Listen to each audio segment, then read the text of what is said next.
Posljednjih godina mnoge jedinice lokalne samouprave uključile su se u osnivanje lagova i razvojnih agencija.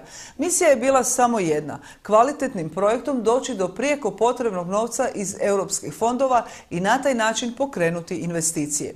Da kvalitetan projekt otvara europska vrata znaju i u gradu Otoku. U nazočnosti mnogobrojnih gostiju, među kojima je bila i zastupnica u EU parlamentu Ivana Maletić, upriličili su svečanost otvorenja razvojne agencije koja, ako je suditi prema prezentaciji, već sada ima pripremljen značajan broj projekata spremnih za apliciranje prema EU fondovima. S EU zastupnicom razgovarali smo na temu povlačenja novca iz EU fondova, o tome zašto Hrvatska nije realizirala više projekata, te koji su njezini razlozi stalnih kritika da se moglo više, a nije. Jasna Matija Sabljo. Gospođo Maletić, često kritizirate, često upozoravate da Hrvatska, koja je članica velike europske obitelji i time dobila mnogo, nije gotovo ništa iskoristila. Više smo dali nego što smo uzeli. Tako je. Vlada jednostavno nije ništa učinila da se Hrvatska zaista integrira u europsku obitelj i iskoristi sve prednosti od europskih fondova do činjenice da smo na velikom jedinstvenom tržištu sa preko 500 milijuna stanovnika. To je prilika za naše poduzetnike. U Hrvatskoj je trebao rasti izvoz, u Hrvatskoj su trebale rasti investicije i ubrzano korištenje europskih fondova je trebalo potaknuti taj jedan gospodarski rast i dobro pozicioniranje na unutarnjem tržištu. Međutim, ništa od toga se nije dogodilo.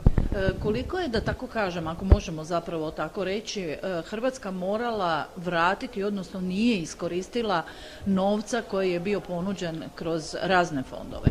Pa evo sad do kraja, već na kraju ove godine će izgubiti 10 milijuna eura iz ruralnog razvoja, odnosno iz IPARD-a. Prvi novci iz fondova će se gubiti u 2016. zato što je pravilo korištenja N+3, a dobili smo veliki predujam koji smo ispregovarali još u pregovorima, pa to štiti vladu da ne izgubi novce i u 15. i sad u 14. Činjenica je da još preko 400 milijuna eura iz razdoblja do 2013. čeka na ugovaranje, znači tek treba biti ugovoreno. Nema teorije da se ti novci doista i realiziraju i potroše do kraja 2016. što je temeljno pravilo. Evo neki projekti koji su ugovoreni kraj 13. i u 14. poput Poreča ili Osijeka vodovoda, već vidimo na terenu da ne mogu biti gotovi do 2016. i da će se izgubiti evropski novci na njima. To je loše jer je vlada u biti sustav za korištenje evropskih fondova usporila i napravila veliku štetu Republici Hrvatskoj. Gdje se prema vama najviše griješi? Evo vi ste i danas gošće o osnivanju Otočke razvojne agencije, ona je 7. na području Vukovarsko-srijemske županije. Gdje se griješi? Imamo mlade ljude, stručne ljude, ljude koji žele raditi i znaju pisati projekte, no novca nema. Da, najveća greška je upravo to, priprema projekata. Evo sad kad gledamo novu Europsku komisiju, naglasak je dala na to, izvori financiranja su tu, ali je potrebno imati dobro strukturirane projekte i napraviti potrebne reforme da ti projekti budu protočni, da se oni zaista mogu dogoditi. U Hrvatskoj fali svega, znači novaca izvora financiranja ima, zahvaljujući Europskoj uniji, ali čak i kad gledamo banke imaju dosta su likvidne, samo što ne daju novce jer je rizično ulaganje u Hrvatskoj zbog nepovoljnih uvjeta poslovanja koje je opet kreirala vlada sa svojom lošom politikom. Dakle, nema projekata, to je prvi veliki problem. I umjesto da se vlada skoncentrirala na pripremu projekata, to je trebalo biti najvažnije. 12. 13. godina Hrvatska je trebala biti gradilište u smislu pripreme projekata. Već to bi samo po sebi generiralo rast jer bi privuklo druge investicije i druge vezane poslove. Međutim, u to se nije uložilo. Kraje 14. još uvijek se vlada čudi čudom i gleda kako ništa nema za iskoristiti sredstva. Sad obećava u 2015. da će se 7 milijardi kuna povući iz europskih sredstava. To znači da bi na terenu trebalo biti 14 milijardi kuna projekata u ovom trenutku. Da toga ima u ovom trenutku, Hrvatska bi rasla, ne bi padala. Hrvatska ne bi bila na dnu europske ljestvice i najgora među državama istočne Europe. Samo smo mi uz bok Ukrajine. Znači, vlada je Hrvatsku potpuno uništila.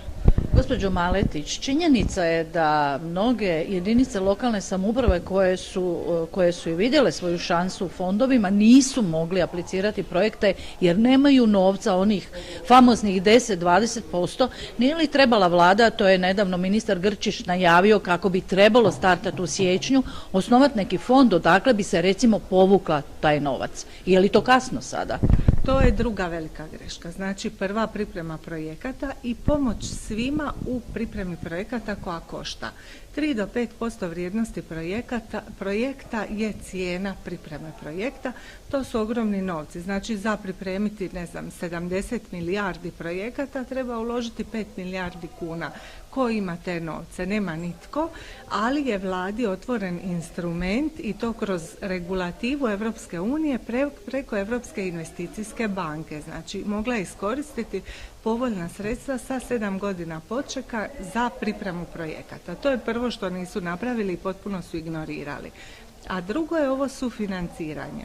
Isto tako u regulativi Europske unije je navedeno da se za sve javne projekte, znači projekte lokalnih jedinica i središnje države, sredstva za sufinanciranje mogu koristiti iz EIB-ovog zajma koji je s počekom. Kad te investicije počnu vraćati sredstva, počinje se vraćati i taj zajam. Vlada umjesto da je za to bila otvorena od samog početka, već još 2011. smo imali potpisan taj zajam koji vlada nikad nije iskoristila, a naše lokalne jedinice su se za sufinanciranje kod komercijalnih banaka u isto vrijeme zaduživale po kamatnim stopama 5, 6, 7, neke čak i 8%. To je direktno namjerno uništavanje i siromašenje lokalnih jedinica. Evo sad na kraju ovog našeg razgovora svjesni smo jako teškoga života hrvatskoga čovjeka. Investicija nema, BDP pada, mladi ljudi, što je zabrinjavajuće i iznimno zabrinjavajuće, obrazovani odlaze. Ukoliko hrvatski građani vašoj stranci na idućim parlamentarnim izborima da ukažu povjerenje, jesu li investicije prve na što ćete staviti akcent i što je to na čemu ćete poraditi? Pa, dakle, u našem programu tri su najvažnija stupa programa, a to je strukturne reforme, pametna konsolidacija, fiskalna i upravljanje proračunom i investicije. Znači, investicije u smislu poticanja privatnih investicija i javne investicije u potporu privatnim investicijama.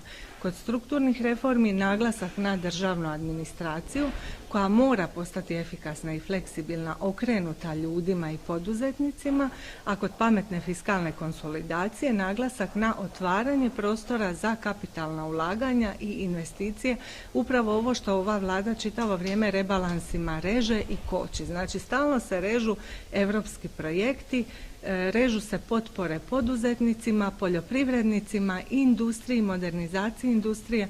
To je ono što ćemo mi preokrenuti i pokrenuti. Dakle, želimo jaku hrvatsku industriju, želimo jake gospodarstvenike, dobro pozicionirane na unutarnjem tržištu, želimo u stvari jačati hrvatski izvoz, ne statistički, jer ovo što vlada se hvali da izvoz raste 20%, Europska komisija im je napisala da izvoz bilježi jako mali, preblagi rast s obzirom na mogućnosti koje su se Hrvatskoj otvorile i da bi trebalo poraditi na jačanju konkurentnosti i gospodarstva upravo kako bi ojačao izvoz u mjeri u kojoj bi to trebalo biti s obzirom da smo na novom otvorenom ogromnom tržištu Europske unije.